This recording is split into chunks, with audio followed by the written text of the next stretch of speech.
بسم اللہ الرحمن الرحیم۔ غزوہ بنی سلیم کنا، غزوہ بنو سلیم قدر، تاریخ شوال 2 ہجری، اپریل 624 عیسوی، مقام کرکرۃ القدر۔ مدینہ کی فضاؤں میں ایک عجیب سی سکون بھری خاموشی تھی، مگر اس خاموشی کے پیچھے ایک طوفان چھپا ہوا تھا۔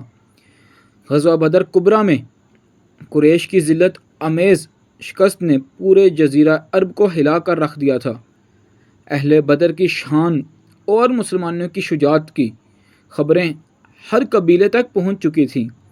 کچھ قبیلے تو اس عظیم فتح کو اللہ کی تائید مان کر اسلام کی طرف مائل ہو گئے، مگر کچھ کے دلوں میں بغض اور انتقام کی آگ بھڑکنے لگی۔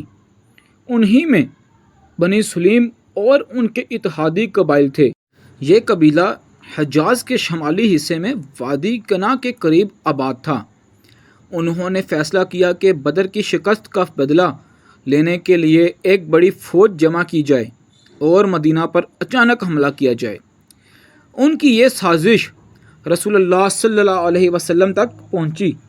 آپ صلی اللہ علیہ وسلم نے صحابہ کرام رضی اللہ تعالیٰ عنہ کو جمع کیا اور فرمایا، اے میرے ساتھیو، دشمن کے انتظار میں بیٹھنے کے بجائے بہتر ہے کہ ہم خود آگے بڑھ کر ان کے منصوبے کو توڑ دیں۔ یہ فیصلہ ایمان اور شجاعت سے لبریز تھا۔ کنا کی طرف روانگی۔ رسول اللہ صلی اللہ علیہ وسلم نے 300 صحابہ کرام رضی اللہ تعالیٰ عنہ پر مشتمل ایک لشکر تیار کیا۔ یہ رمضان المبارک 2 ہجری کے بعد کا زمانہ تھا۔ گرمی اپنے جوبن پر تھی، ریت تپتی تھی، مگر ایمان والوں کے دل ٹھنڈے اور مطمئن تھے۔ ہر چہرے پر بدر کی فتح کا نور اور آگے بڑھنے کا عزم جھلک رہا تھا۔ لشکر اسلام مدینہ سے روانہ ہوا اور کئی دنوں کی مسافت کے بعد وادی کنا میں پہنچا۔ یہ علاقہ گھاٹیوں اور پہاڑوں سے گھرا ہوا تھا۔ یہاں بنی سلیم اور ان کے اتحادی بڑی تیاری کے ساتھ موجود تھے۔ ان کے خیمے دور دور تک پھیلے ہوئے تھے۔ وہ سمجھتے تھے کہ مدینہ والے تھکے ہارے ہوں گے، مگر جب انہوں نے اللہ کے رسول صلی اللہ علیہ وسلم اور بہادر صحابہ رضی اللہ تعالیٰ عنہ کو دیکھا تو ان پر خوف طاری ہو گیا۔ دشمن کی پسپائی، مسلمان صفت بستہ ہوئے، نیزے، تلواریں اور تکبیریں فضا میں گونجنے لگیں۔ ابھی جنگ شروع ہی ہونے والی تھی کہ بنی سلیم کے دلوں پر رعب الہی نازل ہو گیا۔ وہ اچانک میدان چھوڑ کر بھاگنے لگے۔ ان کے خیمے، اونٹ اور بکریاں سب وہیں رہ گئیں۔ مسلمان حیرت سے ایک دوسرے کو دیکھنے لگے کہ اتنی بڑی فوج بغیر لڑے ہی کیوں بھاگ گئی۔ رسول اللہ صلی اللہ علیہ وسلم نے صحابہ رضی اللہ تعالیٰ عنہ کو حکم دیا کہ دشمن کا تعاقب کیا جائے تاکہ دوبارہ حملہ نہ کر سکیں، مگر وہ لوگ پہاڑوں اور گھاٹیوں میں چھپ گئے۔ مسلمانوں نے ان کے چھوڑے ہوئے مال غنیمت کو جمع کیا۔ وادی کنا میں قیام۔ مسلمان 3 دن تک وادی کنا میں مقیم رہے۔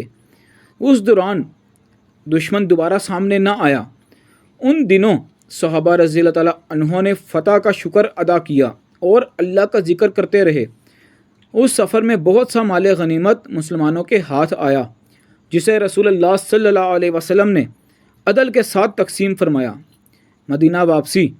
جب اطمینان ہو گیا کہ دشمن دوبارہ حملہ کرنے کی ہمت نہیں کرے گا تو رسول اللہ صلی اللہ علیہ وسلم مسلمانوں کو لے کر مدینہ واپس تشریف لے آئے۔ اہل مدینہ نے خوشی اور مسرت کے ساتھ لشکر کا استقبال کیا۔ یہ غزوہ اس بات کا اعلان تھا کہ مسلمان اب صرف مدافع نہیں بلکہ باطل کے منصوبوں کو توڑنے کے لیے خود بھی پیش قدمی کر سکتے ہیں۔ سبق: غزوہ بنی سلیم کنا کی کہانی ہمیں یہ سبق سکھاتی ہے کہ دشمن کے وار کا انتظار کرنے کے بجائے اس کے منصوبے کو توڑ دینا افضل ہے۔ اللہ کی مدد اور رعب ایمانی سب سے بڑی طاقت ہے جو بڑے بڑے لشکروں کو بغیر لڑے بھگا دیتی ہے۔ رسول اللہ صلی اللہ علیہ وسلم کی قیادت میں صحابہ کرام رضی اللہ تعالیٰ عنہ ہمیشہ آگے بڑھنے کے لیے تیار رہتے تھے۔